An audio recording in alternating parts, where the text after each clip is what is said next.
महाराष्ट्र के अमरावती में एक ऐसी कहानी सामने आई जो भरोसे और धोखे की है। और ये कहानी है टेक्नोलॉजी के गलत इस्तेमाल की। सिर्फ एक 19 साल के लड़के ने, सोचिए, एक ऐसा डिजिटल जाल बुना जिसने ना जाने कितनी जिंदगियों को उलझा के रख दिया। तो चलिए आज इस पूरे मामले की परतें खोलते हैं और समझते हैं कि ये सब कैसे हुआ। इस पूरी कहानी की शुरुआत होती है एक नंबर से। एक ऐसा नंबर जो सुनने में शायद छोटा लगे, लेकिन इसके पीछे की हकीकत बहुत बड़ी है। 180।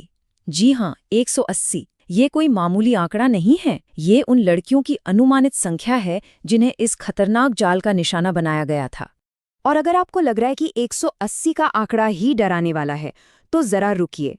कहानी यहीं खत्म नहीं होती, क्योंकि इस पूरी साजिश में 350 से भी ज्यादा, हाँ, 350 से ज्यादा प्राइवेट वीडियोस बनाए गए थे। तो अब सवाल ये उठता है कि आखिर इतने बड़े रैकेट के पीछे था कौन? कोई शातिर क्रिमिनल गैंग? नहीं। इस पूरे जाल का मास्टरमाइंड था सिर्फ और सिर्फ एक 19 साल का स्टूडेंट। नाम था अयान अहमद। तो आखिर कैसे एक 19 साल का लड़का धोखे का इतना बड़ा जाल बुन सकता है? चलिए इसी को समझते हैं। देखिए, अयान का सबसे बड़ा हथियार था सोशल मीडिया। इंस्टाग्राम पर उसने अपनी एक पूरी झूठी दुनिया बना रखी थी। वो खुद को एक बहुत अमीर, मतलब एक लग्जरी लाइफस्टाइल जीने वाला लड़का दिखाता था। उसके 18,000 से ज्यादा फॉलोअर्स थे। लेकिन हकीकत ये थी कि उसके पिता का एक कार गैराज था और वो उन्हीं की कारों के साथ फोटो खिंचवा के पोस्ट करता था, ये दिखाने के लिए कि वो कितना अमीर है। यहाँ तक कि इस झूठी जिंदगी को मेंटेन करने के लिए वो लोगों से पैसे तक उधार लेता था। और उसके टारगेट कौन थे? कोई भी नहीं। उसके निशाने पर थीं खास तौर पर वो लड़कियां जो नीट जैसे मुश्किल इम्तिहानों की तैयारी कर रही थीं। मतलब वो स्टूडेंट्स जो अपने करियर पर, अपनी पढ़ाई पर फोकस थीं। और उन तक पहुंचने के लिए उसका तरीका भी बहुत शातिर था। वो उन्हीं के कोचिंग इंस्टीट्यूट में एडमिशन ले लेता था। अब यहाँ पर जो बात सबसे ज्यादा परेशान करने वाली है, वो है उसका तरीका। वो कितना सधा हुआ और सोचा समझा था।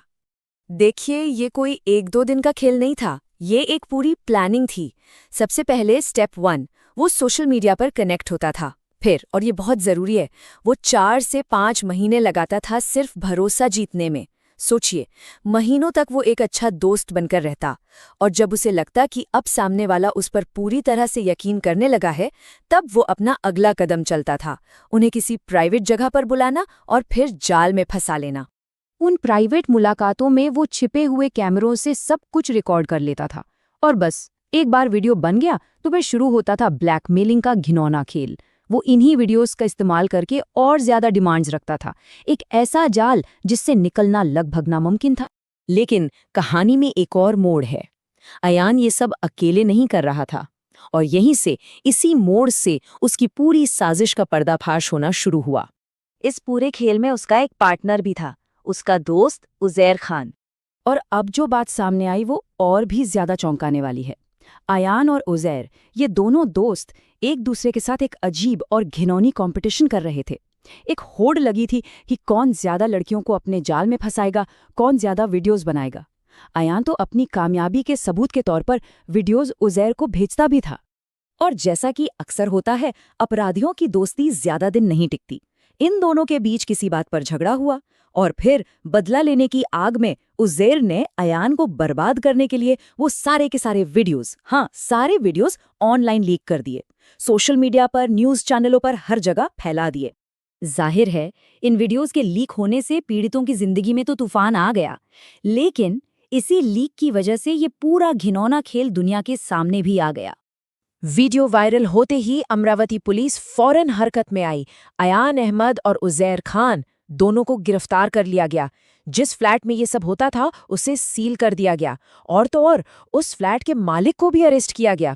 पुलिस ने बाकी पीड़ितों से भी अपील की है कि वो सामने आए, और उन्हें पूरी गोपनीयता का भरोसा भी दिया है। अब जरा इन आंकड़ों पर एक नजर डालते हैं। ये हमें इस अपराध की गहराई दिखाते हैं। अनुमानित पीड़ित हैं करीब 180, बनाए गए वीडियोस 350 से ज्यादा, और अब तक जिन पीड़ितों की पहचान हो पाई है वो हैं सिर्फ 8। ये गैप देखिए, ये साफ दिखाता है कि अभी भी कितनी लड़कियां हैं जो शायद डर की वजह से सामने नहीं आ पा रही हैं।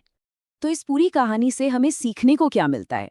सबसे बड़ा और जरूरी सबक ये है कि सोशल मीडिया की चमचमाती दुनिया हमेशा सच नहीं होती। हर चमकने वाली चीज, जैसा कि कहते हैं, सोना नहीं होती।